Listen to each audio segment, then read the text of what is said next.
मुंबई शहर। अपने study room में बैठा आदित्य किसी गहरी सोच में मग्न था कि अचानक एक बूढ़े आदमी ने कमरे का दरवाजा खटखटाया और बोले, छोटे मालिक। आदित्य ने नजर उठाकर देखा तो सामने रामदीन काका थे। उसने कहा, आइए काका, कुछ काम था। ये है रामदीन काका, जो इस पूरे फार्म हाउस की देखभाल करते हैं। काका ने कहा, छोटे मालिक, बड़े मालिक का फोन है, आपसे बात करना चाहते हैं।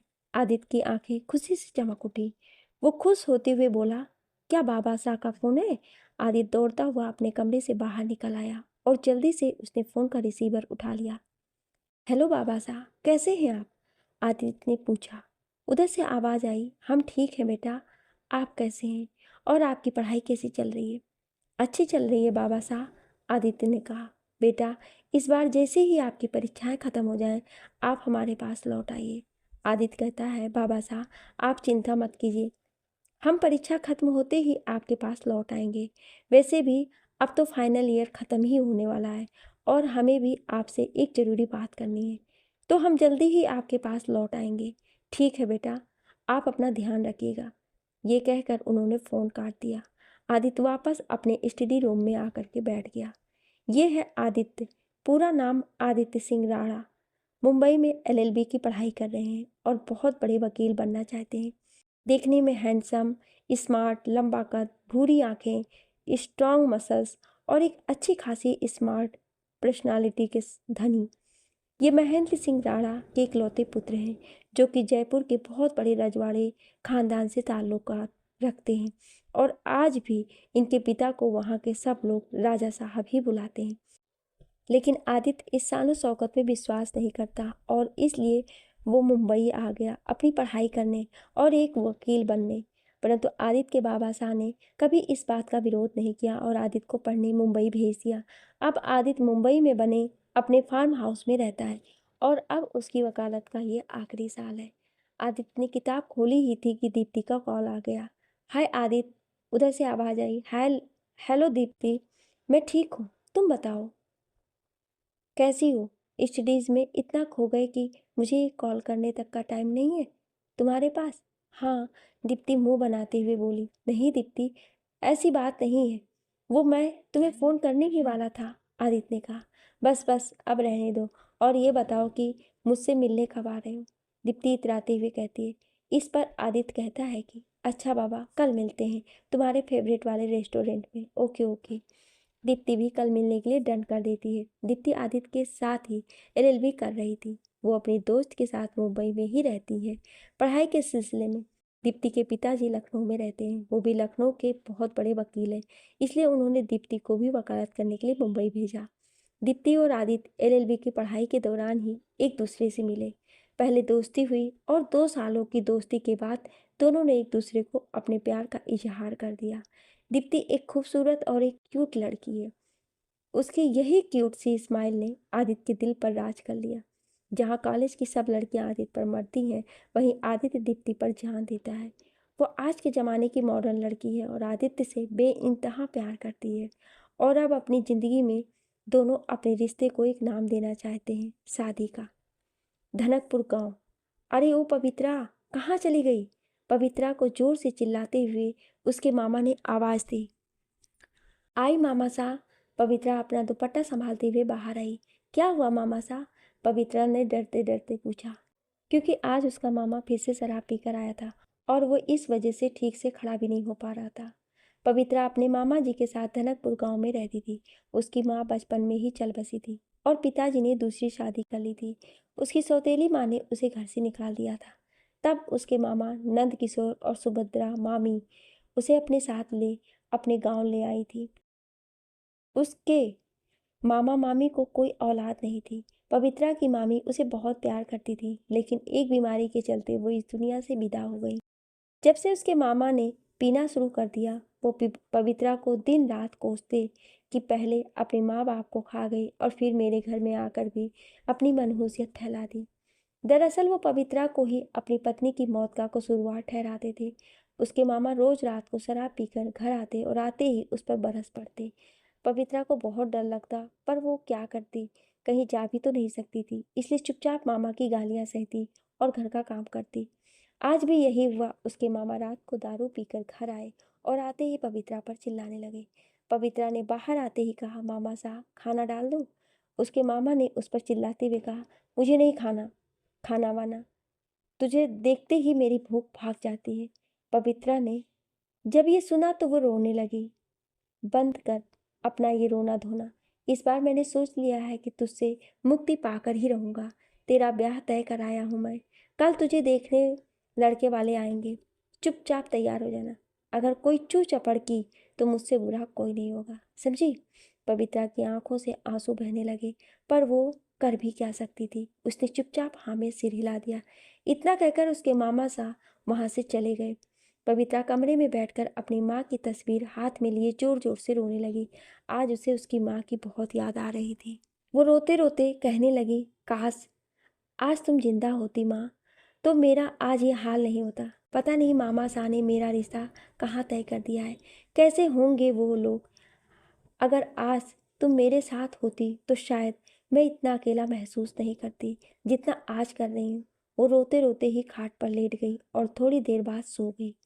मुंबई, आदित्य का घर। अगले दिन आदित्य दीप्ति से मिलने रेस्टोरेंट जा रहा था। आदित्य शीशे के सामने खड़ा अपना हेयर स्टाइल बना रहा था कि तभी दीप्ति का कॉल आया कि कहाँ हो जनाब। तो आदित्य ने जल्दी जल्दी कमरे से निकलते हुए कहा कि बस रास्ते में ही हूँ, पहुँचने ही वाला हूँ। दीप्ति ने ओके कहकर फ़ोन कट कर दिया। आदित्य ने जल्दी से अपनी गाड़ी निकाली और चल दिया। उसे पता था कि अगर लेट हुआ तो दीप्ति नाराज़ हो जाएगी। लगभग आधे घंटे बाद आदित्य रेस्टोरेंट पहुंचा। दीप्ति पहले से ही वहां एक कॉर्नर टेबल पर बैठी हुई थी और आदित्य का वेट कर रही थी। तभी आदित्य ने पीछे से आकर उसकी आंखों पर अपने हाथ रख दिए और मुस्कुराने लगा। अपनी आंखों पर आदित्य का स्पर्श पाकर दीप्ति भी मुस्कुरा दी और कहने लगी, मुझे पता है ये तुम हो आदित्य, तो अब तुम हाथ हटा सकते हो। तभी आदित्य उसकी आंखों से हाथ हटाकर उसके सामने बैठ जाता है और उससे कहता है, क्या यार तुम भी ना हमेशा पहचान जाती हो मेरे टच को, कैसे? तो दीप्ति उसका हाथ अपने हाथ में लेकर कहती है, क्योंकि मैं तुमसे प्यार करती हूँ और जिससे हम सच्चा प्यार करते हैं उसकी आहट भी पहचान जाते हैं, समझे मिस्टर वकील साहब? उसकी नाक प्यार से खींचते हुए वो बोली। उसकी बात सुनकर आदित्य भी मुस्कुरा देता है। थोड़ी देर आपस में प्यार भरी बातें करने के बाद वो वहाँ के ही गार्डन में जाकर बैठ जाते हैं। दीप्ति आदित्य के कंधे से अपना सर लगाए चुपचाप बैठी थी। तभी आदित्य ने उससे कहा कि क्या सोच रही हो दीप्ति? दीप्ति उसके सामने बैठकर उसका चेहरा अपने हाथों में लेकर पूछती है, आदित्य अब तो हमारे फाइनल एग्जाम्स भी ख़त्म होने वाले हैं कुछ ही दिनों में। तुम कब अपने बाबा साहब से हम दोनों के रिश्तों की बात करोगे? तो आदित्य कहता है, तुम टेंशन मत लो यार, मैं भी बस एग्जाम्स ख़त्म होने का ही वेट कर रहा हूँ। जैसे ही एग्जाम्स ख़त्म होंगे मैं जयपुर जाकर बाबा साहब से हम दोनों के रिश्ते के बारे में सब कुछ बता दूंगा। मुझे पता है वो इस रिश्ते के लिए ना नहीं करेंगे, क्योंकि उनके लिए मेरी खुशी से बढ़कर और कुछ नहीं है। तो जैसे ही मैं बाबा साहब को मना लूँगा फिर मैं अपने बाबा साहब को लेकर तुम्हारे यहाँ आ जाऊँगा तुम्हारा हाथ मांगने। आई एम श्योर तुम्हारे पापा भी ना नहीं कर पाएंगे। पापा को तुम पहले से ही पसंद हो। दीप्ति मुस्कुराते हुए कहती, जब पापा से तुम पहली बार मिले थे तभी तुम उन्हें पसंद आ गए थे और मैंने भी उनसे कह दिया था कि मैं तुम्हें पसंद करती हूँ, तो उनके ना करने का तो सवाल ही नहीं उठता। तो बस फिर देर किस बात की है? जैसे ही एग्ज़ाम्स ख़त्म होंगे मैं बाबा साहब से बात कर लूँगा और फिर तुम और मैं हमेशा के लिए एक हो जाएंगे। आदित्य उसके सर से सर टिकाकर कहता है और उसे अपने गले से लगा लेता है। दीप्ति भी प्यार से उसके गले लग जाती है और दोनों अपने भविष्य को लेकर सपने देखने लगते हैं। धनकपुर गांव। आज सुबह से ही नंद किशोर, पवित्रा के मामा घर में इधर से उधर घूम रहे थे। कभी बाहर से अंदर तो कभी अंदर से बाहर हो रहे थे। अभी थोड़ी देर पहले ही वो कांतीलाल के घर से 4 कुर्सियां मांग कर लाए थे मेहमानों के लिए।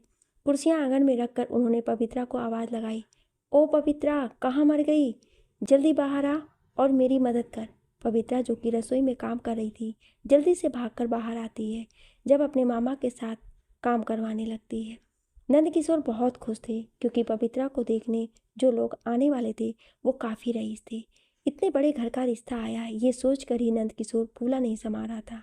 आंगन में कुर्सियां वगैरह लगा लेने के बाद वो पवित्रा से कहता है कि कुछ अच्छा सा बना लेना रसोई में, और मिठाई मैं बाहर से ले आया हूँ। कोई कमी नहीं होनी चाहिए, आखिर बड़े घर के लोग हैं। पवित्रा ये सुनकर वहाँ से चलने को होती है।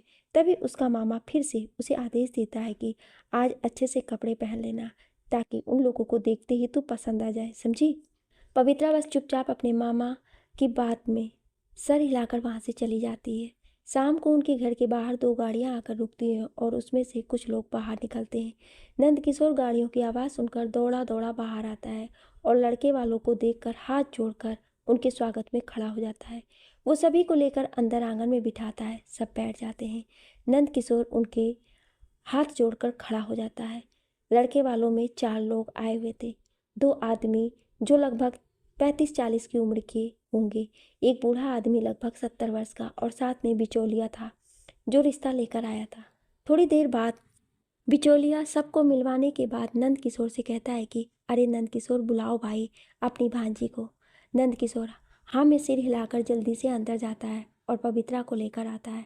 पवित्रा हाथ में चाय की ट्रे लेकर सर झुकाकर आती है और ट्रे मेज पर रख देती। पवित्रा ने आज साड़ी पहनी थी और वो पीले रंग की इस साड़ी में बहुत ही खूबसूरत लग रही थी।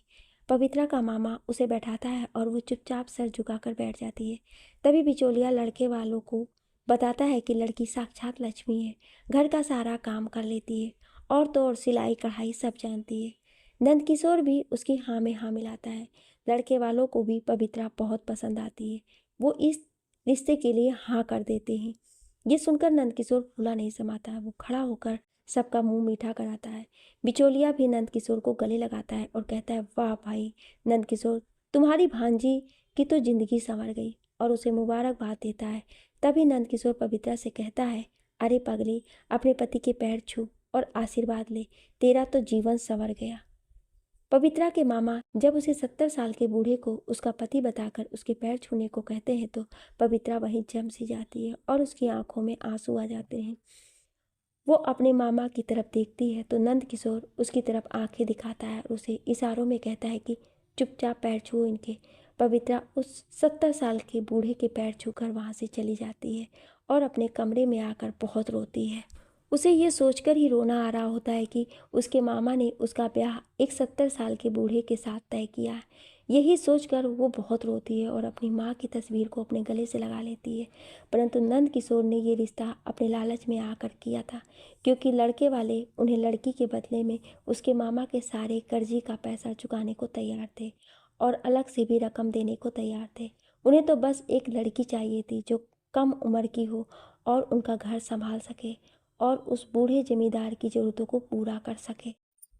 मुंबई करीबन 2 हफ्ते बाद आज आदित्य दीप्ति से मिलने आया था, क्योंकि इन 2 हफ्तों में दोनों के फाइनल ईयर के एग्ज़ाम्स चल रहे थे और दोनों ही काफ़ी बिजी थे अपनी अपनी पढ़ाई में। हालांकि वो रोज़ एग्ज़ाम सेंटर पर मिलते ज़रूर थे, पर एक दूसरे को पेपर के लिए ऑल द बेस्ट कहकर अपने अपने रूम में चले जाते थे। एग्ज़ाम्स ख़त्म हुए 2 दिन हुए थे कि कल रात आदित्य ने दीप्ति को कॉल किया कि वो उससे मिलना चाहता है, इसलिए दीप्ति आज उससे रेस्टोरेंट में मिलने आ रही थी। आदित्य हमेशा की तरह कॉर्नर वाली टेबल पर बैठा था और आधे घंटे से दीप्ति का वेट कर रहा था। तभी दीप्ति एक टैक्सी से उतरी और जल्दी जल्दी रेस्टोरेंट में चली गई। उसने देखा आदित्य पहले से ही वहाँ बैठा हुआ है। वो उसे देखते ही उसने पास आकर खड़ी हो गई और कान पकड़कर उससे सॉरी बोलने लगी। सॉरी आदित्य, वो एक्चुअली टैक्सी नहीं मिल रही थी, इसलिए इतना लेट हो गया। I am really sorry. Aditya उसे घूरता हुआ बोला। क्या यार, पता है कब से वेट कर रहा हूँ तुम्हारा, और तुम हो कि बस सॉरी बोलकर पीछा छुड़ा लो अपना। अब तो हो गया ना लेट, इसलिए सॉरी भी बोल रही हूँ ना। दीप्ति ने अपने कान दोबारा पकड़ लिए।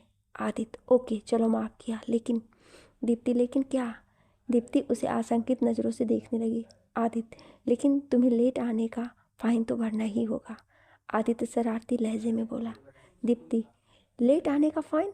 कैसा फाइन? आदित्य अपना उसकी तरफ बढ़ा देता है और मुस्कुराने लगता है तो दीप्ति अपनी भवें टेढ़ी करती हुई कहती है अच्छा जी, तो अब जनाब को ये फ़ाइन चाहिए और वो भी पब्लिक प्लेस पर। वाह क्या बात है। आदित्य क्यों क्यों नहीं दे सकती, आखिर प्यार करते हैं हम दोनों। वैसे भी उसे भी पता था दीप्ति ऐसा कुछ नहीं करेगी, फिर भी वो दीप्ति को जानबूझकर परेशान कर रहा था। दीप्ति शर्म करो, पब्लिक प्लेस पर ऐसे कैसे यार।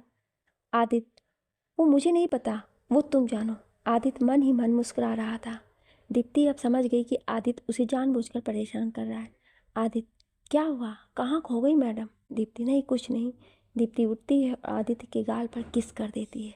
आदित्य की तो आंखें फटी की फटी रह जाती हैं। वो चारों ओर नजरें घुमा कर देखता है तो सब लोग उन दोनों को ही देख रहे होते हैं। दीप्ति भी उसे देखकर मुस्कुरा रही होती है। वो दीप्ति के पास आकर कहता है, ये क्या क्या दीप्ति, मैं तो सिर्फ मजाक कर रहा था। दीप्ति अनजान बनकर बोली, मुझे क्या पता था कि तुम मजाक बन कर रहे हो। मुझे लगा कि तुम सीरियस हो, इसलिए मैंने चुपचाप तुम्हें किस कर लिया कि कहीं तुम नाराज ना हो जाओ। आदित्य ने अपनी आंखों को बड़ी करते हुए कहा, क्या बात है, इतना प्यार करती हूँ मुझसे? इतना कहकर उसने भी उसके गाल पर किस कर दिया। अब दीप्ति ये देखकर शर्मा गई। क्या कर रहे हो? आदित्य, पब्लिक प्लेस है। तो आदित्य ने उसके हाथ को पकड़कर उसे चूमते हुए कहा, जो दुनिया से नहीं डरती मैं उस पर मरता हूँ। ये सुनकर दीप्ति शर्म से लाल हो गई और उसकी पलकें झुक गईं। तभी आदित्य कहता है, बस बस, अभी शर्माने का टाइम नहीं है। ये शर्माना और माना बचा कर रखो, क्योंकि जब मैं तुम्हारे घर आऊँगा ना, अपने बाबा शाह को लेकर हमारे रिश्ते की बात करें, तब शर्मा कर दिखाना सबको। ये सुनकर तो दीप्ति और भी शर्मा गई और वहाँ से निकल कर चली गई। वो पास के ही एक गार्डन में जाकर बैठ गई। तभी आदित्य भी उसके पीछे पीछे आ गया और उसके साथ आकर बैठ गया। दीप्ति वहाँ बेंच पर बैठकर कुछ सोचने लगी। क्या सोच रही हो? आदित्य ने कहा। दीप्ति, कुछ नहीं। आदित्य, बताओ ना। दीप्ति, पता नहीं आदित्य, कभी कभी डर लगता है कि कहीं तुम मुझसे दूर ना हो जाओ। जब तुम्हारी आंखों में अपने लिए ढेर सारा प्यार देखती हूँ तो मैं अंदर ही अंदर डर जाती हूँ कि कहीं अगर तुम्हारा साथ मुझसे छूट गया तो मेरा क्या होगा। आदित्य शांत से बैठकर उसकी बात सुन रहा होता है। फिर वो दीप्ति का हाथ अपने हाथों में लेकर कहता है कि ऐसा कभी नहीं होगा दीप्ति, मैं तुम्हारा साथ कभी नहीं छोड़ूंगा, चाहे कुछ भी हो जाए। हम कभी अलग नहीं होंगे और मैं ये वचन देता हूँ तुम्हें। हमारे यहाँ रजवाड़ों में वचन का बहुत महत्व होता है और आज मैं आदित्य सिंह राणा तुम्हें वचन देता हूँ कि अगर मैं शादी करूँगा तो सिर्फ तुमसे, वरना किसी से नहीं। ये सुनकर दीप्ति की आंखों में आंसू आ जाते हैं और वो आदित्य के गले लग जाती है। आदित्य प्यार से उसके सर पर हाथ फेरता हुआ कहता है, दीप्ति, मैं तुमसे बेइंतहा प्यार करता हूँ और हमेशा करता रहूँगा। मैं कभी तुम्हें अपने आप से दूर नहीं जाने दूंगा। ये मेरा वादा है तुमसे। धनकपुर गांव। पवित्रा रसोई में खाना बना रही थी और उसकी आंखों से आंसू लगातार बह रहे थे। वो अपनी किस्मत के बारे में सोच रही थी कि कैसी किस्मत है उसकी कि पहले माँ चली गई और फिर पिताजी और फिर मामी। एक एक करके उसने सबको खो दिया और मामा साहब भी उससे इतनी नफरत करते हैं कि उसका ब्याह एक 70 साल के बूढ़े के साथ तय कर दिया और एक बार भी उसके बारे में नहीं सोचा। यही सब सोचकर वो रोई जा रही थी। तभी उसका हाथ अंगीठी पर लग गया और उसका हाथ जल गया। वो जोर से चिल्लाई। उसने झट से उठकर अपना हाथ पानी में डाल लिया और अपने आंसू पोंछने लगी। रात को जब वह अपने कमरे में बैठी तो अपनी माँ की तस्वीर को हाथ में लेकर बोली कि माँ, मैं क्या करूँ, तुम ही बताओ। अगर मामा सा की मर्जी से शादी नहीं की तो मामा सा नाराज हो जाएंगे और मुझे घर से निकाल देंगे। इसलिए मुझे लगता है कि मुझे मामा सा की मर्जी से शादी कर लेनी चाहिए, तो कम से कम उनका बोझ तो हल्का हो जाएगा। वैसे भी मैंने उन्हें आज तक सिर्फ दुख ही दुख दिए हैं। यही सोचते सोचते उसकी आंख कब लग गई उसे पता ही नहीं चला। मुंबई शहर। आदित्य अपनी छत पर बैठा चांद तारों को देख रहा था, दीप्ति के बारे में सोच रहा था। तभी काका ऊपर आए और कहने लगे, छोटे मालिक, बड़े मालिक का फोन आया है। आदित्य की तंद्रा टूटी और उसने काका की तरफ देखकर कहा, काका आप चलिए, हम आते हैं। ठीक है छोटे मालिक, ये कहकर वो वहाँ से चले गए। आदित्य नीचे आकर फ़ोन उठा लेता है। तभी दूसरी तरफ से उसके बाबा साहब बोलते हैं, कैसे हो आदित्य? प्रणाम बाबा साहब, हम अच्छे हैं, आप कैसे हैं? हम ठीक हैं आदित्य, उन्होंने कहा। तभी बाबा साहब कहते हैं कि आज हमने आपको इसलिए फ़ोन किया था कि अब आपकी बहुत याद आती है आदित्य, बस अब जल्दी से घर वापस आ जाइए, हम यहाँ बहुत अकेले हैं। आदित्य थोड़ा घबरा जाता है और कहता है, क्या हुआ बाबा साहब, सब ठीक है ना? तो बाबा साहब कहते हैं कि हाँ आदित्य, सब ठीक है, बस आप जल्दी से जल्दी वापस आ जाइए, हम आपसे कुछ ज़रूरी बात भी करनी है। आदित्य, ठीक है बाबा साहब, हम 2 दिन बाद की ही फ्लाइट पकड़कर जयपुर आ रहे हैं। वैसे भी हम अब आना चाहते थे क्योंकि हमारी पढ़ाई भी पूरी हो चुकी है और हमें भी आपसे कुछ ज़रूरी बात करनी है। ठीक है बेटा, आप आने की तैयारी कीजिए, हम आपका इंतज़ार करेंगे। ठीक है बाबा साहब, अब हम रखते हैं, प्रणाम। आदित्य ये कहकर फ़ोन रख देता है। तभी काका वहाँ आते हैं और आदित्य से कहते हैं, क्या हुआ छोटे मालिक? बड़े मालिक ने आपको हवेली बुलाया है क्या? हाँ काका, हम परसों ही जयपुर के लिए निकल रहे हैं, आप हमारा सूटकेस पैक कर दीजिए। आदित्य काका से कहता है, ठीक है छोटे मालिक, हम आपका सूटकेस लगा देंगे। खाना लगा दिया है, आप आ जाइए। आदित्य, ठीक है हम आते हैं, आप चलिए। काका भी हाँ में सर हिलाकर वहाँ से चले जाते हैं। खाना खाने के बाद आदित्य अपने कमरे में आता है और दीप्ति को कॉल करता है। दीप्ति उधर से कॉल उठाती है। क्या बात है, आज तो जनाब ने खुद ही टाइम से कॉल कर दी, वरना तो मैं इंतज़ार ही करती रह जाती हूँ। आदित्य, ऐसा नहीं है दीप्ति, मैं भी तुम्हें उतना ही याद करता हूँ जितना तुम मुझे। दीप्ति, ओके ओके, अब बताओ मेरी याद कैसे आई? आदित्य मुस्कुराते हुए कहता है, मुझे तो तुम्हारी रोज़ ही याद आती है। वैसे मैंने ये बताने के लिए कॉल किया था कि परसों मैं जयपुर जा रहा हूँ वापस, बाबा शाह ने बुलाया है। दीप्ति ये सुनकर उदास हो जाती है, पर आदित्य उसे समझाता है कि वो उदास नहीं हो, क्योंकि वो वहाँ जाकर बाबा शाह से अपने रिश्ते की बात करेगा। दीप्ति, आदित्य मुझे तुम्हारा इंतज़ार रहेगा जब तुम रिश्ता लेकर मेरे घर आओगे। बस जल्दी से जल्दी आने की कोशिश करना, मैं इंतज़ार करूँगी तुम्हारा। और हाँ, रोज़ मुझे कॉल करना, ओके? ओके बाबा, रोज़ कॉल करूँगा तुम्हें। हाँ, ये कहकर आदित्य मुस्कुरा देता है। आदित्य, अच्छा अब जल्दी से आई लव यू बोल दो। दीप्ति, ओके बाबा, I love you. Aditya, I love you too. दोनों एक दूसरे को गुड नाइट कहकर फ़ोन रख देते हैं और थोड़ी देर बाद सो जाते हैं। परसों सुबह आदित्य अपना सारा सामान पैक कर एयरपोर्ट के लिए निकल जाता है। निकलने से पहले वो काका के पैर छूकर आशीर्वाद लेता है। काका भी उसे आशीर्वाद देते हैं। दीप्ति आदित्य को एयरपोर्ट छोड़ने उसके साथ ही जाती है। दोनों एयरपोर्ट पहुंचकर वेटिंग एरिया में बैठे होते हैं। दीप्ति चुपचाप आदित्य का हाथ अपने हाथ में लेकर बैठी होती है। आदित्य और वो बस एक दूसरे को ही देखते रहते हैं। दोनों के बीच खामोशी होती है। तभी फ्लाइट की अनाउंसमेंट होती है तो आदित्य खड़ा हो जाता है और दीप्ति से कहता है, अपना ख्याल रखना और मुस्कुराती रहना, ओके। और उसके गाल पर प्यार से हाथ फेर देता है। दीप्ति, तुम भी अपना ख्याल रखना। आदित्य अपना लगेज लेकर एंट्री गेट की तरफ चला जाता है। दीप्ति उसे हाथ हिलाकर बाय करती है। आदित्य को जाते देखकर दीप्ति का मन बहुत घबराने लगता है। उसे ऐसा लगता है कि जैसे आदित्य उसे अब कभी वापस देखने को नहीं मिलेगा। पर वो अपने आप को संभालती है और अपने आप को समझाती है कि ऐसा कुछ नहीं होगा। आदित्य उसे इतना प्यार करता है तो उसे ऐसा सोचना ही नहीं चाहिए। और वहाँ से टैक्सी पकड़कर वापस घर चली जाती है। आदित्य भी प्लेन में बैठा अपने भविष्य के बारे में सोचने लगता है और अपनी आंखें बंद कर लेता है। आदित्य, पवित्रा और दीप्ति तीनों ही अपने अपने आने वाले कल को लेकर चिंतित थे, पर तीनों को ही पता नहीं था कि भविष्य अपने गर्भ में कुछ और ही समाये बैठा था। जयपुर। आदित्य की फ्लाइट जयपुर एयरपोर्ट पर लैंड हो चुकी थी। जैसे ही वो अपना लगेज लेकर एयरपोर्ट से बाहर आने लगा, वहाँ ड्राइवर पहले से ही खड़ा मौजूद था, जो उसी का इंतजार कर रहा था। आदित्य से ड्राइवर ने सारा सामान ले लिया और गाड़ी में जाकर बैठ गया। थोड़ी ही देर बाद गाड़ी हवेली के सामने आकर रुकी और आदित्य गाड़ी में से बाहर निकला। उसने देखा पूरी हवेली फूलों से सजी हुई थी और सभी नौकर चाकर उसके स्वागत में खड़े थे और सामने उसके बाबा साहब मुस्कुराते हुए उसे देख रहे थे। आदित्य अपने बाबा साहब को देखते ही उनकी तरफ बढ़ चला। उसने झुककर अपने बाबा साहब को प्रणाम किया। उसके बाबा साहब ने उसे कंधों से उठाकर अपने गले से लगा लिया। दोनों की ही आंखों में खुशी के आंसू छलक पड़े। आदित्य इन 4 सालों में सिर्फ 2 बार ही हवेली आया था। द्वार पर उसकी रजवाड़ों की परंपरा के अनुसार पहले आरती उतारी गई। पूरी हवेली से उसके ऊपर फूलों की वर्षा की जा रही थी। आदित्य के बाबा साहब उसे अंदर लेकर आए। आदित्य बहुत ही खुश था आज इतने वक्त बाद अपने बाबा साहब से मिलकर। आदित्य ने अपने बाबा साहब के वकील, जो सालों से उसके बाबा साहब के साथ काम करते थे, आदित्य उन्हें चाचा साहब कहता था, उसके पास आए और उसे गले लगा लिया। आदित्य ने उनके पैर भी छुए। आदित्य का उन्हीं से ही प्रेरित होकर वकालत की और उसका रुझान बढ़ा था।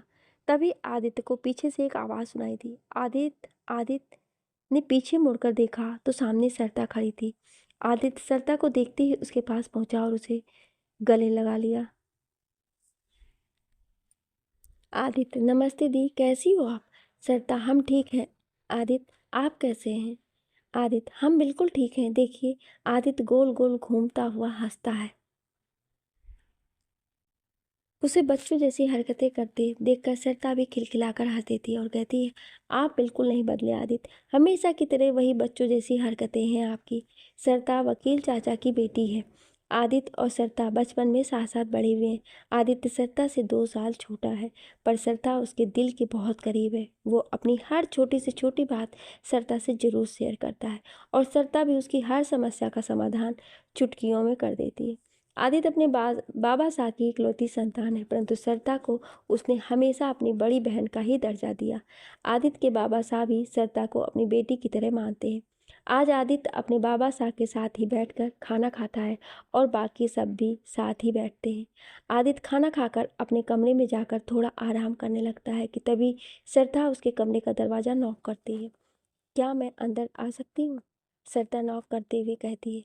आदित्य, क्या दी, आपको भी अब पूछ कर आने की ज़रूरत है? कम ऑन दी, प्लीज़ अंदर आइए। सरता आदित्य के पास आकर बैठ जाती है। बोलिए अब, सरता उसे घूरते हुए कहती है। तो आदित्य अचानक से सरता को देखता है और पूछता है, क्या हुआ दी? मैंने तो कुछ नहीं कहा। सरता, अच्छा जी, तो अब आप हमसे छुपाने भी लगे? आदित्य, नहीं दीदी, ऐसा कुछ नहीं है। सरता उसका चेहरा अपनी तरफ करती है और कहती है, अब बोलिए, बोलिए कि आपको कुछ नहीं कहना हमसे। आदित्य ने झट से उसकी गोदी में अपना सर रख लिया। सरता भी चुपचाप उसके बाल सहलाने लगी। आदित्य सब कुछ अपने और दीप्ति के बारे में सरता को बता देता है कि वो उन दोनों एक दूसरे से प्यार करते हैं और शादी करना चाहते हैं। सरता आदित्य की लव स्टोरी सुनकर बहुत खुश होती है और कहती है, तो बताइए कब मिला रहे हैं हमें भाभी साह से? आदित्य, बहुत जल्दी दीदी, पर हम पहले बाबा साह से बात कर लें। सरता, ठीक है, आप काका साह से बात कर लीजिए, फिर हम अपनी भाभी साह से खुद जाएंगे मिलने। ठीक है। आदित्य, ओके दीदी, हम खुद ले चलेंगे आपको दीप्ति से मिलाने, पर अभी वो मुंबई में है, कुछ दिनों में वो भी लखनऊ चली जाएगी अपने पापा के पास, जब हम आपको ले चलेंगे। सरिता, ओके, जैसा तुम्हें ठीक लगे। थोड़ी देर बाद सरिता आदित्य से बातें करके वहाँ से चली जाती है। शाम को आदित्य अपने कमरे में बैठा कोई किताब पढ़ रहा था कि अचानक उसके कमरे में एक नौकर आता है। हुकुम, आपको बड़े हुकुम शाह ने नीचे गार्डन में बुलाया है। आदित्य, ठीक है, आप चलिए, हम आते हैं। नौकर, जी हुकुम, और वो सर झुक कर वहाँ से चला जाता है। आदित्य सोचता है कि यही सही मौका है, बाबा साहब से नीचे अकेले हैं, हम बाबा साहब से अपने और दीप्ति के बारे में बात कर लेते हैं। आदित्य ये सोचकर गार्डन की ओर चला जाता है। आदित्य के बाबा साहब गार्डन में कुछ लोगों के साथ बैठे होते हैं। उसके चाचा साहब भी वहीं होते हैं। आदित्य अपने बाबा साहब के पैर छूकर आशीर्वाद लेता है। प्रणाम बाबा साहब, आओ आदित्य बैठो, और उसे बैठने का इशारा करते हैं। आदित्य बैठ जाता है। बाबा साहब, वकील साहब, आप बाकी के पेपर्स तैयार करवा लीजिए और जैसा भी हो देख लीजिएगा। आदित्य के चाचा साहब हाँ में सर हिलाकर वहाँ से उन लोगों को लेकर चले जाते हैं। आदित्य, क्या हुआ बाबा साहब, ये लोग कौन थे? बाबा साहब, आदित्य, हम तुमसे कुछ कहना चाहते हैं। आदित्य, हाँ बोलिए ना बाबा साहब। बाबा साहब, बेटा, हम सर से लेकर पाँव तक कर्ज में डूब चुके हैं और हमारे पास सिर्फ 10 दिन है अपने सारे बिजनेस और इस हवेली को बचाने के लिए। आदित्य ये सुनकर चौंक जाता है। क्या? पर बाबा साहब ये सब कैसे अचानक? बाबा साहब, अचानक से नहीं, काफ़ी वक्त से हमें बिजनेस में लॉस चल रहा था, उसकी भरपाई के लिए हमने मार्केट से कर्जा ले लिया, पर बिजनेस में ज़्यादा मुनाफा ना होने की वजह से हम वो कर्ज चुका नहीं पाए और अब हमारा बिजनेस और ये हवेली सब दांव पर लगे हैं। आदित्य, बाबा साहब आप चिंता मत कीजिए, मैं हूँ ना, मैं चुकाऊंगा आपका सारा कर्ज। मेरी पढ़ाई तो अब पूरी हो ही चुकी है, जैसे ही रिजल्ट आएगा मैं अपनी प्रैक्टिस शुरू कर दूंगा चाचा साहब के अंडर में, और धीरे धीरे आपका सारा कर्ज चुका दूंगा। बाबा साहब, नहीं आदित्य, ऐसा नहीं हो सकता, हमने कहा ना, हमारे पास सिर्फ 10 दिन ही है सब बचाने के लिए, इतना इंतजार हम नहीं कर पाएंगे। आदित्य अपने बाबा साहब की बात सुनकर कसमकस में आ जाता है कि अब क्या होगा। आदित्य, पर बाबा साहब कोई तो रास्ता होगा इन सब से बाहर निकलने का, हम इस तरह से अपना सब कुछ खो तो नहीं सकते ना। बाबा साहब, इसी सिलसिले में हमने बात करने आपको यहाँ बुलाया है, क्योंकि एक रास्ता है जिससे हम अपना सब कुछ खोने से बचा सकते हैं। आदित्य, बताइए ना बाबा साहब, हमसे जो हो सकेगा हम करेंगे। बाबा साहब, आदित्य, आप हमारे जिगरी दोस्त नाहर बन्ना की बेटी नंदिनी से शादी कर लीजिए और बदले में हमें जो दहेज मिलेगा हम उससे अपना सारा कर्ज चुका देंगे। आदित्य नाहर बन्ना आपको बहुत पसंद करते हैं और अपनी इकलौती बेटी की शादी आपसे कराना चाहते हैं। उन्होंने खुद ये रिश्ता मांगा है, इसलिए हम चाहते हैं कि आप नंदिनी से शादी कर लें। वो बहुत ही अच्छी लड़की है और हम जानते हैं वो आपको बहुत खुश रखेगी और हम उन्हें वचन भी दे चुके हैं। आदित्य अपने बाबा साहब की बात सुनकर वहीं जम सा जाता है। उसे यकीन ही नहीं होता है कि उसके बाबा साहब ये सब क्या कह रहे हैं। थोड़ी देर वो इसी तरह बैठा रहता है, पर तभी वो अपने आप को संभाल लेता है और अचानक से खड़ा हो जाता है। नहीं बाबा साहब, हम ये नहीं कर सकते। बाबा साहब, पर क्यों आदित्य, क्यों नहीं कर सकते आप ये शादी? आदित्य, क्योंकि बाबा साहब हम किसी और को वचन दे चुके हैं, इसलिए हम आपकी मर्जी से शादी नहीं कर सकते। बाबा ये सुनकर चौंक कर खड़े हो जाते हैं। तब आदित्य अपने और दीप्ति के रिश्ते के बारे में सब कुछ बता देता है और बता देता है कि वो दीप्ति को वचन दे चुका है कि वो सिर्फ उसी से शादी करेगा, वरना किसी से नहीं। आदित्य आगे कहता है कि और आप भी तो कहते हैं ना बाबा साहब कि हम सूर्यवंशी अपने वचन के बहुत पक्के होते हैं और अपना दिया हुआ वचन हर हाल में पूरा करते हैं, तो अब हम अपना दिया हुआ वचन कैसे तोड़ सकते हैं? बाबा साहब, देख लीजिए आदित्य, आप अपना दिया हुआ वचन पूरा करना चाहते हैं या हमारा? हमने आज तक आपसे कुछ नहीं मांगा आदित्य, जो आपने चाहा, जैसे चाहा हमने आपको करने दिया।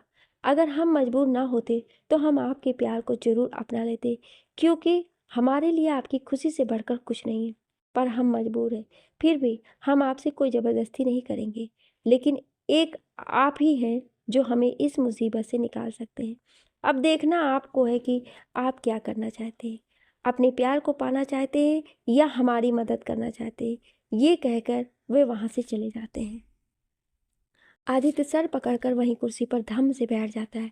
उसे समझ नहीं आ रहा था कि वो अब करे तो क्या करे। एक तरफ उसका प्यार और दूसरी तरफ उसके बाबा साहब की इज्जत। वो काफ़ी देर तक यूं ही खाली आंखों से आसमान की तरफ देखता रहता है। घनकपुर गांव। आज नंद किशोर के घर में सुबह से ही चहल पहल थी। पवित्रा को हल्दी लगाई जा रही थी। पवित्रा चुपचाप सर झुकाए एक पीढ़े पर बैठी थी। कहाँ गांव की सभी औरतें उसे हल्दी लगा रही थी। कुछ लड़कियां और औरतें नाच गाना गा रही थीं। तभी पवित्रा की एक सहेली उसके पास आई और बोली, अब तो बता दे क्या नाम है जीजाजी का, और उसे छेड़ने लगती। पवित्रा भी उनकी खुशी में मुस्कुरा देती है। वो किसी से कहती भी तो क्या कहती, इसलिए चुप रहने में ही उसने अपनी भलाई समझी। सभी गांव वालों को बस इतना ही पता था कि पवित्रा का रिश्ता किसी अमीर घर में हुआ है। उधर गांव के प्रधान जी और उनके कुछ कारिंदे स्टेशन पर खड़े थे। आज शहर से डॉक्टर बाबू आने वाले थे उनके गांव में। डॉक्टर बाबू को सरकारी अस्पताल की तरफ से धनकपुर गांव में इंस्पेक्शन के लिए भेजा गया था। वे और उनकी टीम गांव में एक शिविर लगाने वाले थे। ये शिविर गांव के लोगों के लिए था जो लोग शहर में अपना इलाज नहीं करवा पाते। थोड़ी देर बाद गाड़ी प्लेटफार्म पर आकर रुकती है। तभी उसमें से एक हैंडसम सा नौजवान अपना लगेज हाथ में लिए उतरता है। प्रधान जी उस नौजवान को देखते ही स्वागत के लिए आगे आते हैं और कहते हैं, नमस्कार डॉक्टर बाबू, आइए आइए पधारिए। डॉक्टर समीर भी प्रधान जी को नमस्कार करता है। समीर के साथ 4 डॉक्टर और भी होते हैं, वे भी प्रधान जी को नमस्कार करते हैं। प्रधान जी सभी को गाड़ी में बिठाकर अपने साथ ले आते हैं। रास्ते में समीर गांव की खूबसूरती को बस निहारता ही रह जाता है। तभी उसका दोस्त रवि उससे कहता है, क्या हुआ, क्या देख रहा है यार, कोई लड़की वड़की दिख गई क्या? समीर उसकी तरफ देखकर, बस तुझे तो सिर्फ लड़कियां ही दिखाई देती हैं हर जगह। मैं इस गांव की खूबसूरती देख रहा था। सच में यार, ये कितनी शांति है यहाँ, और शहर की जिंदगी कितनी भाग दौड़ भरी होती है। रवि मुंह बनाकर कहता है, छोड़ ना यार ये सब, तू तो संत आदमी है, तुझे ये सब चीजें ही पसंद आएंगी।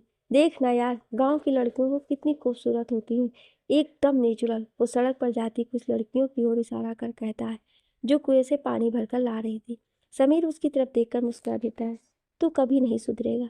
दोनों एक दूसरे को हाय बाय कर हंस देते हैं। थोड़ी देर बाद गाड़ी प्रधान जी के घर के बाहर रुकती है। प्रधान जी सभी मेहमानों को अंदर लेकर जाते हैं। आप सभी आराम कीजिए, हम आपके खाने पीने का प्रबंध करते हैं। प्रधान जी ये कहकर वहाँ से चले जाते हैं। रात को सब खाने पीने के बाद आराम करने अपने अपने कमरों में चले जाते हैं। समीर और रवि भी थोड़ी देर हंसी मजाक करने के बाद आकर अपने कमरे में लेट जाते हैं। उधर पवित्रा को भी हल्दी और मेहंदी लग चुकी थी। वो उदास सी होकर अपने कमरे में बैठी अपनी मेहंदी देख रही थी और अपने आने वाले कल के बारे में सोच रही थी। सुबह सब उठकर स्नान करके प्रधान जी के साथ ही बैठकर नाश्ता कर रहे होते हैं। तभी प्रधान जी सबको बताते हैं कि आज हमारे गांव की एक लड़की की शादी है, तो हमारा न्योता है, आप सब भी चलिए हमारे साथ। इसी बहाने आप सब भी गांव के शादी का आनंद ले लेंगे। सब खुश हो जाते हैं कि वाह, गांव की शादी देखने को मिलेगी। रवि समीर के कान में कहता है कि वाह यार, वहाँ तो शादी में ढेर सारी सुंदर सुंदर लड़कियां भी होंगी, मजा आएगा यार। समीर, तुझे लड़कियों के अलावा कुछ दिखता भी है? रवि, हाँ यार दिखता है ना, ढेर सारा खाना। समीर मुंह बनाए हुए, तेरा कुछ नहीं हो सकता। रवि और समीर दोनों ही हंस देते हैं। नंदकिशोर के घर में चहल पहल बनी हुई थी। पवित्रा आज दुल्हन के जोड़े में बहुत खूबसूरत लग रही थी, लेकिन उसे किसी बात की कोई खुशी नहीं थी। सभी लड़कियां और औरतें उसके पास ही बैठी हंसी मजाक कर रही थी और औरतें उसके पास ही बैठी हंसी मजाक कर रही थी। तभी बाहर से आवाज़ आती है, बारात आ गई, बारात आ गई। एक आदमी अंदर बताता हुआ चला जाता है। सभी औरतें, लड़कियां और बच्चे बारात देखने के लिए खिड़की पर आकर खड़े जाते हैं। सभी दूल्हे को देखने की कोशिश करने लगते हैं। तभी एक छोटी सी बच्ची बाहर से आती है और एक औरत के पास आकर कहती है, काकी सा, मैंने दूल्हा देख लिया है। काकी सा, आपको पता है वो एकदम बुढ़ा है, उसके सफ़ेद बाल और सफ़ेद दाढ़ी भी है। सभी औरतें ये सुनकर दंग रह जाती हैं। तभी काकी सा उस बच्ची को कहती है कि तुम बाहर जाकर खेलो बेटा। वो बच्ची ये सुनकर वापस बाहर खेलने चली जाती है। काकी सा पवित्रा के पास आकर उसके सर पर प्यार से हाथ फेरती है और कहती है, कोई बात नहीं बेटा, जो किस्मत में लिखा है वही मिलता है, तुम उदास मत हो, भगवान ने चाहा तो तुम वहाँ भी खुश रह लोगी।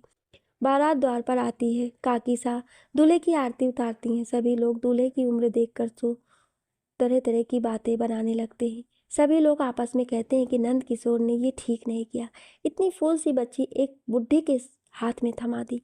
द्वार पूजा के बाद दूल्हे को मंडप पे बैठा दिया जाता है। वो मंडप पे बैठकर भी दारू की बोतल हाथ में लिए पी रहा होता है। थोड़ी देर बाद प्रधान जी भी शहर से आए सभी नौजवानों के साथ आ जाते हैं। नंद किशोर उनका स्वागत करता है। प्रधान जी कहते हैं, सब ठीक है ना नंद किशोर, किसी चीज़ की ज़रूरत तो नहीं? नंद किशोर हाथ जोड़कर कहता है, बस प्रधान जी, आप आ गए और कुछ नहीं चाहिए। प्रधान जी अपने साथ आए मेहमानों से भी परिचय करवाते हैं और कहते हैं, नंद किशोर ये शहर से आए हैं, डॉक्टर बाबू और इनकी सबकी आवभगत में कोई कमी नहीं रहनी चाहिए। नंदकिशोर, जी सरकार। सभी मेहमान कुर्सियों पर बैठ जाते हैं। तभी समीर के साथ आए डॉक्टर से ही एक लड़का गौतम सबके पास आता है और कहता है, अरे यार, तुमने दूल्हे को देखा? सभी कहते, नहीं, क्यों, क्या हुआ दूल्हे को? गौतम कहता है, ये दूल्हा कोई लड़का नहीं बल्कि 60-70 साल का कोई बूढ़ा है, जिससे इस लड़की की शादी हो रही है। तभी समीर कहता है, यार ये भी हो सकता है, लड़की कोई बड़ी उम्र की हो या कोई विधवा हो जिसकी दूसरी शादी कराई जा रही हो। तभी रवि कहता है, चलो वहीं चलकर देख लेते हैं। सभी गौतम के साथ मंडप के पास ही आकर खड़े हो जाते हैं। तभी पंडित कहता है कि कन्या को बुलाइए। कुछ लड़कियां और औरतें पवित्रा को लेकर आती हैं। पवित्रा को मंडप में बैठा दिया जाता है। प्रधान जी भी दूल्हे को देखकर अचंभित हो जाते हैं और नंद किशोर को एक कोने में ले जाकर कहते हैं, ये तुमने क्या किया नंद किशोर? एक कम उम्र की बच्ची को एक 70 साल के बूढ़े के हाथ में दे दिया। नंद किशोर सर झुकाकर कहता है, प्रधान जी, मेरी इतनी हैसियत नहीं कि मैं इसका ब्याह एक अच्छे घर में तय कर सकूं, पर आप यकीन मानिए, पवित्रा वहाँ खुश रहेगी, राज करेगी राज। प्रधान जी इतना कहकर वहाँ से चला जाता है। तभी समीर जी किसी काम से उस तरफ आया था, ये सब बातें सुन लेता है। वो वापस मंडप में जाता है और खड़ा हो जाता है। उसके दिमाग में अब बस यही चल रहा होता है कि वो किस तरह वो इस शादी को रोके। जयपुर। आदित्य बैठा हुआ आसमान की तरफ देख रहा था। उसे समझ ही नहीं आ रहा था कि वो क्या करे। एक तरफ उसके बाबा साहब की इज्जत और दूसरी तरफ उसका प्यार दीप्ति, जिसके साथ उसने जिंदगी भर साथ निभाने की कस्में खाई थी। आदित्य अपनी कसमकस में उलझा हुआ था कि उसे ये तक नहीं पता चला कि उसके चाचा साहब उसके सामने इतनी देर से बैठे हैं। तभी चाचा साहब उसके कंधे पर हाथ रखते हैं। आदित्य, अपना नाम सुनकर आदित्य को होश आता है और वो देखता है कि उसके चाचा साहब उसके सामने बैठे हैं। उन्हें देखते ही आदित्य उनके गले से लग जाता है और उसकी आंखों से आंसू बहने लगते हैं। चाचा साहब कहते हैं, आदित्य संभालो अपने आप को, अगर तुम ऐसे करोगे तो हुकुम शाह को कौन संभालेगा। आदित्य रोते हुए, तो मैं क्या करूं चाचा साहब, एक तरफ मेरा प्यार है, दूसरी तरफ मेरे बाबा साहब की इज्जत। मैं नहीं जानता था कि मेरी ज़िंदगी में ऐसा भी दिन आएगा कि जब मुझे मेरे प्यार और कर्ज में से एक को चुनना पड़ेगा। चाचा साहब, यही ज़िंदगी है आदित्य। जीवन में मुश्किलें आती रहती हैं और हमें उन मुश्किलों को पार कर आगे बढ़ना ही पड़ता है। महाभारत में अर्जुन के सामने भी यही प्रश्न था। तब भगवान श्री कृष्ण ने उन्हें कहा था कि धर्म सबसे सर्वोपरि है, तुम धर्म का मार्ग अपनाओ, इसी में सबका कल्याण छुपा है। और बेटा, तुम्हारा भी यही धर्म है कि तुम अपने बाबा साहब की इज्जत का मान रखो। आदित्य, और चाचा साहब, दीप्ति का क्या, उसकी क्या गलती है जो उसे सज़ा मिले। चाचा साहब, बेटा गलती किसी की नहीं है, गलती वक्त और हालातों की है। ये वक्त की ही कुछ ऐसा है कि तुम्हें दोनों में से एक को चुनना ही पड़ेगा। चाचा साहब आदित्य का हाथ पकड़ कर कहते हैं, तुम्हें पता है आदित्य, तुम बहुत छोटे थे जब तुम्हारी माँ इस दुनिया को छोड़कर चली गई। तुम्हारी माँ के जाने के बाद तुम्हारे बाबा साहब के लिए अनेकों रिश्ते आए कि वो दोबारा शादी कर ले, पर उन्होंने तुम्हारे बारे में सोचकर कभी दूसरी शादी नहीं की। पता नहीं तुम्हारी दूसरी माँ ना जाने कैसी होगी, वो तुम्हें प्यार दे पाएगी भी या नहीं। हमेशा तुम्हें माता और पिता का प्यार उन्होंने अकेले दिया, तुम्हारी हर जिद पूरी की। तो बेटा, आज तुम्हारा भी ये फ़र्ज़ बनता है कि तुम अपने बाबा साहब का उनके मुश्किल वक्त में साथ दो। आज उन्हें तुम्हारी ज़रूरत है। और रही बात तुम्हारे प्यार की, तो अगर दीप्ति तुमसे सच्चा प्यार करती है तो वो तुम्हारी परेशानी ज़रूर समझेगी। आदित्य एक तरफ टकटकी लगाकर अपने चाचा साहब की बातें बड़े गौर से सुन रहा था। चाचा साहब, जाओ आदित्य, अपने बाबा साहब के पास जाओ और कह दो उनसे कि तुम इस शादी के लिए तैयार हो। जाओ बेटा, तुम्हारे बाबा साहब को तुम्हारी ज़रूरत है।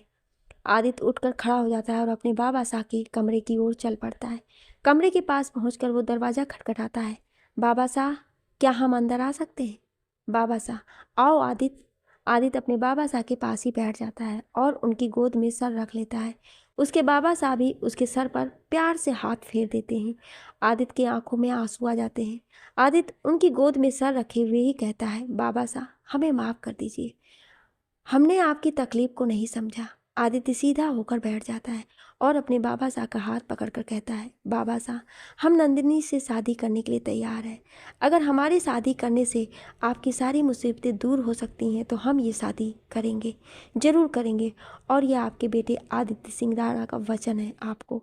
बाबा साहब, नहीं बेटा, आप पर ज़बरदस्ती नहीं है, नहीं चाहते कि आप अपने प्यार को दिया हुआ वचन तोड़ दें और उनकी नज़रों में झूठे कहलाएं। हम ये कभी नहीं होने देंगे। हमें जो होगा देख लेंगे, पर हम आपसे आपका प्यार नहीं छीन सकते। आदित्य, नहीं बाबा साहब, हम आप पर कोई मुसीबत नहीं आने देंगे। हमारे पुरखों की कमाई हुई इज्जत को हम यूं मिट्टी में नहीं मिलने देंगे। हम ज़बरदस्ती शादी नहीं कर रहे हैं, बल्कि ये शादी हम अपनी मर्जी से कर रहे हैं, अपने घर की इज्जत को बचाने और आपका वचन पूरा करने के लिए कर रहे हैं। और हमें ये करने दीजिए बाबा साहब, हमें ये करने दीजिए। आदित्य के मुंह से ये सब सुनकर बाबा साहब उसे अपने गले से लगा लेते हैं। बाबा साहब, बेटा तुम नहीं जानते कि तुमने हमारे सर से कितना बड़ा बोझ हटा दिया। हम तुम्हारा ये एहसान कभी नहीं भूलेंगे। इतना कहकर वह उसके आगे हाथ जोड़ लेते हैं। तभी आदित्य उनके हाथ पकड़ लेता है। ये क्या कर रहे हैं आप बाबा साहब, बड़े छोटों के आगे हाथ नहीं जोड़ते, बस उन्हें आशीर्वाद देते हैं। बाबा साहब आदित्य के सर पे अपना हाथ रख देते हैं। बाबा साहब कुछ सोचकर, पर बेटा तुम्हारा प्यार दीप्ति का क्या। आदित्य, बाबा साहब दीप्ति हमसे बहुत प्यार करती है और हमें पूरा यकीन है जब उसे पता चलेगा कि हमने ये सब क्यों किया तो वो हमारी मजबूरी को ज़रूर समझेगी। उधर दोनों बाप बेटे का प्यार देखकर चाचा साहब की भी आंखों में आंसू आ जाते हैं, जो कि वो बहुत देर से कमरे के बाहर खड़े उन दोनों को देख रहे थे। आदित्य रात को अपने कमरे में बैठा दीप्ति की तस्वीर देख रहा होता है। वो तस्वीर से बातें करते हुए कहता है, मुझे माफ़ कर देना दीप्ति, मैं तुम्हारा गुनहगार हूँ, पर मुझे मेरा फ़र्ज़ भी पूरा करना है, जिससे मैं पीछे नहीं हट सकता। हो सके तो मुझे माफ़ कर देना। उधर दीप्ति आदित्य के कॉल का वेट कर रही थी। फिर वो कुछ सोचते हुए खुद ही उसे कॉल कर लेती है। आदित्य अभी उसकी तस्वीर हाथ में लिए ही बैठा हुआ था कि दीप्ति का फ़ोन आ जाता है। आदित्य उसका कॉल देखते ही फ़ोन रिसीव करने को होता है, पर फिर उसे रिसीव नहीं करता। वो दीप्ति के बारे में सोचकर ही घबरा जाता है। उसे पता था कि दीप्ति उसकी आवाज़ सुनकर उसकी परेशानी पहचान लेगी, इसलिए वो कॉल नहीं उठाता। उधर दीप्ति फिर से उसे फ़ोन करती है, पर इस बार भी कोई कॉल रिसीव नहीं करता। तो दीप्ति सोचती है कि शायद कहीं बिजी होगा। वो मोबाइल वापस रख देती है और आकर अपने बेड पर लेट जाती है। उधर अगले दिन आदित्य के बाबा साहब आदित्य को बताते हैं कि कल ही उनकी शादी है और हम आज शाम को ही वे सब निकल रहे हैं। आदित्य चौंक कर कहता है, बाबा साहब इतनी जल्दी? बाबा साहब, हाँ आदित्य, क्योंकि हमारे पास वक्त बहुत कम है इस घर को और इस बिजनेस को बचाने के लिए, और नाहर बनना भी मान गए हैं। तुम जाकर अपनी पैकिंग कर लो, हमें निकलना है भी है। आदित्य को बहुत घबराहट हो रही होती है, पर वो अब कर भी क्या सकता है। उसने खुद अपने बाबा साहब को वचन दिया था कि वो उनकी मर्जी से ही शादी करेगा। वो जाकर अपने कमरे में पैकिंग कर लेता है। शाम तक सब लोग जैसलमेर के लिए निकल जाते हैं। आदित्य रास्ते में भी बस दीप्ति के ही बारे में सोच रहा था। धनकपुर। समीर को जब पता चलता है कि इस लड़की की शादी एक 70 साल बुढ़े के आदमी के साथ हो रही है, तो वो शादी को रोकने की कोशिश करता है। तभी पंडित की आवाज़ उसके कानों में पड़ती है, वर वधू फेरों के लिए खड़े हो जाएं। समीर सोच ही नहीं पाता है कि अब वो क्या करे, कैसे इस शादी को रोके। वर वधू दोनों फेरे लेने लगते हैं। वो 4 फेरे ही ले पाते हैं, तभी वो बुढ़ा नीचे गिर जाता है। सभी लोग उसे देखने लगते हैं और आपस में कानाफूसी करने लगते हैं। तभी एक आदमी आकर उस बुढ़े की नब्ज देखता है, तो उसे पता चलता है कि वो बुढ़ा वहीं स्वर्ग सिधार गया। समीर भी उसके पास जाकर उसे चेक करता है, तो प्रधान जी पूछते हैं और समीर उन्हें देखकर ना में सिर हिला देता है। सभी गांव वाले ये खबर सुनकर दंग रह जाते हैं। सब में कानाफूसी होने लगती है कि अब लड़की का क्या होगा, क्योंकि 4 फेरे तो हो चुके थे। उस बूढ़े जिम्मेदार के दोनों बेटे आपस में सलाह मिलाते हैं कि अब लड़की का क्या किया जाए। तो छोटा बेटा बोलता है कि भैया ऐसा करते हैं, लड़की को ले चलते हैं, इसे वहाँ मुफ्त की नौकरानी रखेंगे। दोनों भाई आपस में सलाह मिलाकर कहते हैं कि सुनो भाइयों, हमारे पिताजी नहीं रहे, पर 4 फेरे तो हो ही चुके हैं, तो इसलिए लड़की को अपने साथ ले जाने को तैयार है। वैसे भी अब ये हमारे पिताजी की विधवा है। नंद किशोर की तो सांस में सांस आ गई। चलो इस बला से पीछा छूटा, वरना मुझे तो लगा था कि अब ये सारी जिंदगी मेरी छाती पर बैठी रहेगी। वो पवित्रा को उनके साथ भेजने के लिए तैयार हो जाते हैं। तभी समीर बीच में बोल पड़ता है, जो अब तक खड़ा ये तमाशा देख रहा था। वो कहता है कि ये आप क्या कर रहे हैं? आप बिना शादी के किसी को अपने पिताजी की विधवा कैसे बना सकते हैं? वैसे भी सिर्फ 4 फेरे हुए हैं, शादी नहीं हो गई है। बूढ़े का बड़ा बेटा कहता है, देखिए बाबू साहब, आप अपने काम से काम रखिए, ये हमारे घर का मामला है, हम खुद देख लेंगे। और वो पवित्रा को वहाँ से ले जाने लगते हैं। पवित्रा घूंघट में ये सब देखकर जब से रोई जा रही थी। समीर प्रधान जी से कहता है, प्रधान जी, इतना सब आपकी आंखों के सामने हो रहा है और आप चुप खड़े हैं। कहिए इनसे कि इस लड़की पर इनका कोई हक नहीं है। प्रधान जी, पर डॉक्टर बाबू, अब इस लड़की को कौन सा घर है जो अब इसे अपनाएगा? 4 फेरे हो चुके हैं, यानी आधी शादी। यह आपका शहर नहीं है, यहाँ इसे कोई भले घर का आदमी नहीं अपनाएगा। कम से कम उस घर में ये अपनी जिंदगी गुजर बसर तो कर सकेगी। प्रधान जी की सहमति देखकर वो पवित्रा को अपने साथ ले जाने लगते हैं। तभी समीर उन लोगों के बीच में खड़ा हो जाता है और पवित्रा का हाथ उनसे छुड़ा देता है। समीर गुस्से में, अगर इसे किसी ने हाथ भी लगाने की कोशिश की तो उसके हाथ तोड़ दूंगा मैं, समझे? तभी रवि आकर समीर को समझाता है कि ये उनके घर का मामला है, तू दूर रहे इन सब से। थोड़ी देर बाद बुढ़े का बेटा फिर से पवित्रा को साथ चलने के लिए जबरदस्ती करने लगता है, तो समीर आकर उसके मुंह पर एक घूसा चढ़ देता है और गुस्से में कहता है कि निकल यहाँ से, वरना अपने पैरों पर खड़ा होकर नहीं जा पाओगे। तुम दोनों यहाँ से। बुढ़े जमींदार के दोनों बेटे डर जाते हैं और वहाँ से चले जाने में ही अपनी भलाई समझते हैं। वे वापस बारात को लेकर वहाँ से चले जाते हैं। तभी नंद किशोर अपना सिर पीट कर रोने लगता है, हे भगवान, अब कौन करेगा मेरी भांजी से शादी? डॉक्टर बाबू, ये तुमने ठीक नहीं किया। अब क्या होगा मेरी भांजी का। वो जोर से रोने लगता है, जबकि उसे तो डर सता रहा था कि अब पवित्रा सारी उम्र उसके सर पे बैठी रहेगी। तभी समीर अचानक से बोलता है कि मैं करूँगा इससे शादी। सब गांव वाले समीर की तरफ देखने लग जाते हैं। तभी रवि उसके पास आकर उसे एक कोने में ले जाकर कहता है, अबे तू पागल हो गया है क्या? ना तू उस लड़की को जानता है ना पहचानता है, ये तक कि तूने उसे देखा तक नहीं है। ऐसे कैसे तू किसी लड़की से शादी कर सकता है? नहीं यार, ऐसा रिस्क मत ले। समीर उसके कंधे पर हाथ रखकर कहता है, यार देख रवि, अगर मैंने उससे शादी नहीं की तो उस लड़की को उसके मामा घर से निकाल देगा और वो दर दर की ठोकरें खाएगी। नहीं यार नहीं, मैं अपने सामने ये सब होते नहीं देख सकता। अगर मैं उसका हाथ थाम लूँगा तो कम से कम उसे इन मुसीबतों का सामना तो नहीं करना पड़ेगा। रवि समीर का हाथ पकड़कर, एक बार फिर से सोच ले यार। समीर उसके कंधे पर हाथ रखकर मुस्कुरा देता है, सोच लिया, मैं इस लड़की को यूं बेसहारा नहीं छोड़ सकता। समीर प्रधान जी के पास आकर कहता है, प्रधान जी अगर आप इजाज़त दें तो मैं इस लड़की का हाथ थामना चाहता हूँ। प्रधान जी उसके सर पे हाथ फेरकर अपनी स्वीकृति दे देते हैं। समीर मंडप में आकर बैठ जाता है। पंडित फिर से मंत्र पढ़ने लगता है। पंडित कहता है, अब फेरों के लिए खड़े हो जाइए। समीर और पवित्रा दोनों फेरों के लिए खड़े हो जाते हैं। दोनों उस पवित्र अग्नि के चारों ओर फेरे लेने लगते हैं। फेरे पूरे होने के बाद समीर पवित्रा की मांग में सिंदूर भर देता है और गले में मंगलसूत्र पहना देता है।